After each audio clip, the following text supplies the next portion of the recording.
किस बेशर्मी से यह शख्स झूठ बोलता है। पाकिस्तान के पिछले सारे DGISPR एक तरफ और इस बेशर्म इंसान का झूठ एक तरफ। तो ये हैं उस बदकिस्मत कौम के DGISPR। इनसे पूछें कि इनकी अम्मी की अम्मी की अम्मी की अम्मी की अम्मी कौन थी। हमारा डीएनए बिल्कुल इंडियन है। अब अगर हमारे यहाँ के लोग उठकर सिर्फ भारत के साथ लड़ाई करने के लिए या अपना डिफेंस बजट बढ़ाने के लिए अगर ये कह देते हैं कि हमारा डीएनए इंडियन नहीं है, तो उस पर यकीनन इनको शर्म आनी चाहिए। अफगानिस्तान तालिबान कहता है कि हमारा डीएनए हिंदुस्तान के लोगों से मिलता है। भाई डीएनए तो मिलता है, इनका भी तो मिलता है। दुनिया की सबसे बदनाम जो मिनिस्ट्री ऑफ डिसइंफॉर्मेशन है, जिसका नाम ही होना चाहिए ministry of disinformation and propaganda, यानी इस्लामाबाद की so called ministry of information, उसने अल जजीरा को पाकिस्तान में ब्लॉक कर दिया। मांग मांग कर बर्बाद हो चुके हैं। इज्जत नफ्स हमारी बुरी तरह मजरूह हो चुकी है।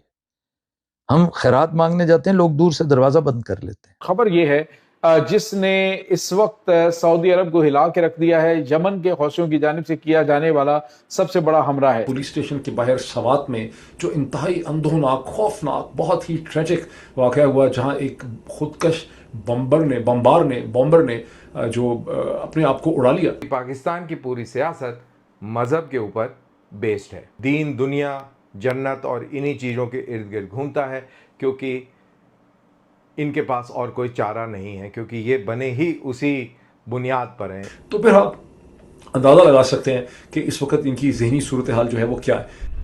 नमस्ते दोस्तों, जय हिंद। हिंदुस्तान स्पेशल में आपका स्वागत है। दोस्तों, भारत और अफगानिस्तान के बीच बढ़ते हुए रिश्तों से पाकिस्तान जला भुना बैठा है। भारत और अफगान तालिबान के बीच रिश्ते गहराते चले जा रहे हैं, जिसकी वजह से पाकिस्तान चिढ़ा हुआ है।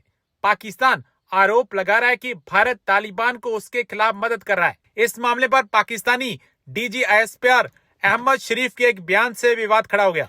रावलपिंडी में एक प्रेस कॉन्फ्रेंस के दौरान अहमद चौधरी से हाल ही में अफगान तालिबान के मंत्री द्वारा भारत और अफगानिस्तान के एक डीएनए के बारे में सवाल पूछा गया। आपको यहां बता दें कि अफगानिस्तान से लेकर इंडोनेशिया तक कई लोग अपने ओरिजिन को भारत से मानते हैं। पाकिस्तान ही 1947 के बाद से अपने ओरिजिन की कहानियां लोगों को सुनाता है। शुरुआत में यह अपने आप को अरब के वंशज बताते थे। बाद में जब अरबों ने इस बात को अस्वीकार कर दिया, तो फिर यह तुर्क में अपनी कहानी ढूंढने लगे। लेकिन असल बात यह है कि यह भी भारतीय डीएनए में शामिल हैं। अफगानिस्तान तालिबान कहता है कि हमारा डीएनए हिंदुस्तान के लोगों से मिलता है। भाई डीएनए तो मिलता है, इनका भी तो मिलता है। इनसे पूछें कि इनकी अम्मी की अम्मी की अम्मी की अम्मी की अम्मी कौन थी।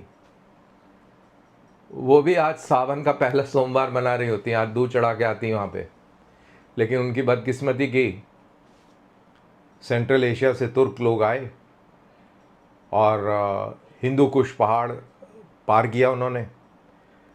यहाँ पर इनके घरों को लूटा, इनकी औरतों के साथ में बहुत कुछ किया, जो कि ये लोग करते हैं। आपने देखा इस्लामिक स्टेट ने क्या गैर मुसलमानों का किया, हश्र। तो ये भी गैर मुसलमान थे, इनका भी ये हश्र हुआ। इनकी औरतों के साथ में क्या हुआ आप अंदाज़ा लगा सकते हैं। आदमियों को कत्ल कर दिया गया, औरतों को बंदी बना लिया गया और उनके साथ सब कुछ हुआ। और उसके बाद में जो जनरेशन पैदा हुई वो ये निकली। और जिस चीज़ की वजह से इनके ऊपर कत्ल जुल्म हुए, आज उसी चीज़ की दुहाई देते हैं और उसी चीज़ का जपते हैं और वही चीज़ को कहते हैं कि बस यही अल्टीमेट है और ये खुदाई बातें हैं जो कि इसमें लिखी हैं और इसको हम फॉलो करेंगे और हम भी जन्नत में जाएंगे। ये वही लोग हैं।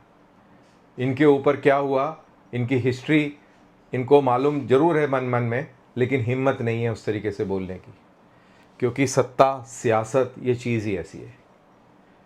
लेकिन तालिबान वाले लोग हैं, उनकी चाहे कुछ भी बात कर लें आप, कितनी भी बुराई कर लें, जो भी बात आप कहना चाहें कह लें, नॉट दैट कि वो अच्छे लोग हैं, लेकिन उनका ये कहना कि डीएनए मिलता है, बिल्कुल सही बात है। डीएनए पूरा मिलता है, अफ़गानिस्तान से लेकर और आपका पूरा north India, in fact not only Afghanistan, पूरा सेंट्रल एशिया, अफ़गानिस्तान, पाकिस्तान और पूरा north India, that is Gujarat, Rajasthan, Haryana, Punjab, Himachal, Uttar Pradesh, north Madhya Pradesh और बिहार तक आप कह सकते हैं, यहाँ पर ये सब का डीएनए सेम है। कहीं पर किसी चीज़ की अक्सरियत है, किसी पर्टिकुलर डीएनए स्ट्रैंड की, कहीं पर उसकी थोड़ी कम है। जैसे जैसे पॉपुलेशन लोकल लोगों से मिली, वहाँ पे थोड़ा सा डीएनए बदली हुआ, लेकिन जो बेसिक डीएनए है वो इस पूरे इलाके का सेम है। तो डीएनए सेम है, खैर वो तो साइंस की बातें हैं, वो इनको नहीं पता होंगी, और पता भी होंगी तो बोलेंगे तो फिर वो गड़बड़ हो जाएगा। तो ये हालात है पाकिस्तान की, और सिचुएशन दिन प्रतिदिन बदतर होती जा रही है। अब इनसे पाकिस्तान ऑक्यूपाइड जम्मू और कश्मीर के अंदर जो हालात हैं उसके बारे में भी सवाल पूछा किसी पत्रकार ने, तो उन्होंने बोला कि वो सारे के सारे इंडियन हैं। तो यानी कि इनके हिसाब से इंडिया एक गाली है, बिल्कुल जैसे हमारे यहाँ पे किसी को पाकिस्तानी बोल दो तो कितना बुरा लगेगा। तो इसी तरीके से इनके यहाँ भी इसी तरीके की कहानी है।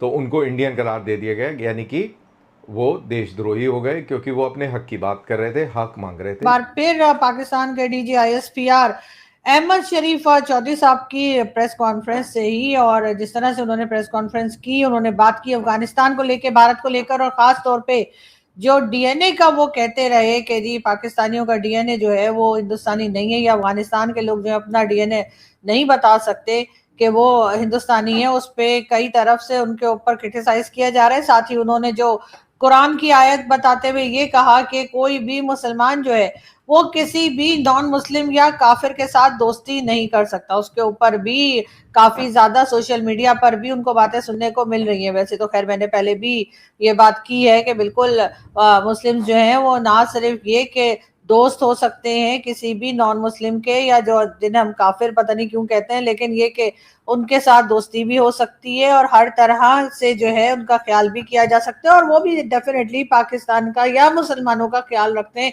और अहमद शरीफ चौधरी साहब का ये कहना, डीजी ISPR साहब का, कि नहीं जी दोस्ती हो ही नहीं सकती है, और अगर आप किसी भी नॉन मुस्लिम से दोस्ती करते हैं तो आप मुसलमान नहीं रहते। तो इसका मतलब है इस वक्त बहुत से पाकिस्तानी जो है मेरे समेत, उनको उन्होंने जो है वो इस्लाम से चलता फिरता कर दिया, इसलिए कि हमारे दोस्त तो हैं जो नॉन मुस्लिम भी हैं, बल्कि हिंदू भी हैं और इंडियन भी हैं और बाकी दुनिया से भी दोस्त हैं। तो मैं तो नहीं समझती कि अगर मेरी उनसे दोस्ती है तो मैं कोई नॉन मुस्लिम हो गई हूँ या मुझे कोई और खतरा है, बिल्कुल नहीं है। और वो मेरे बहुत अच्छे बहुत प्यारे दोस्त हैं और उन तमाम को ही मैं तकरीबन अपनी फैमिली ही समझती हूँ। और मुझे नहीं लगता कि मेरी तरह के लोग और नहीं होंगे। डेफिनेटली पाकिस्तान में और भी कई तरह के लोग होंगे जो यही बात करते होंगे और यही बात समझते और सोचते भी होंगे। बहरहाल डीजी ISPR साहब की जो प्रेस कॉन्फ्रेंस थी उसके ऊपर रिएक्शन तो आ ही रहा है। पाकिस्तान से तो बहुत लोग बात कर रहे हैं, उसी के साथ साथ हिंदुस्तान और अफगानिस्तान से भी रिएक्शन आ रहा है।